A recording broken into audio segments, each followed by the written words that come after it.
that doesn't mean anything because they keep it so heated and there's stuff going on day and night. So I guess that's a good enough one for today.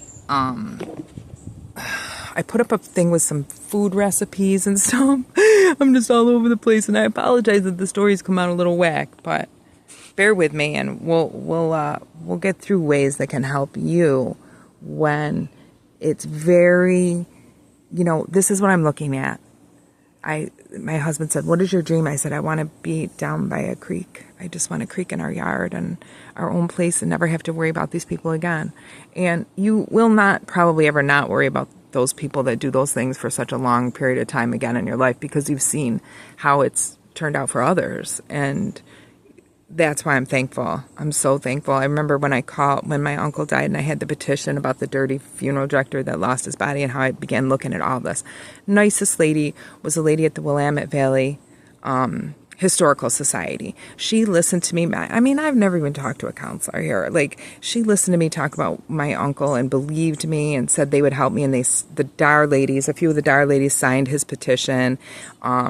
She invited me to, she said, I could look into joining the group if I wanted to because everything was fine to join. And as well as when I found out about my Uncle Tom, that he's related to Reynolds Cahoon. If you see that guy, he looks just like my uncle, looked just like him. And he's one of Joseph Smith's top guys when he first started Mormonism in New York. My people are from around Hill Cumorah, and that's where they found the golden plates.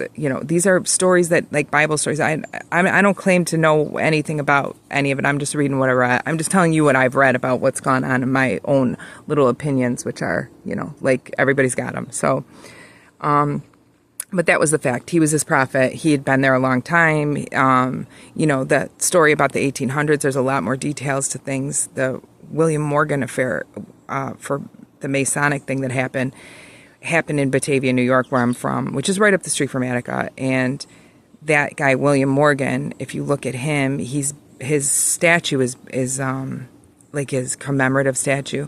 He had been he was like a Mason and going to write a book about what they actually did back then, I guess. And so anyway, that history, like a lot of people love that stuff, that's there. And that goes, I talk about world history a lot, starts in the Buffalo, New York area.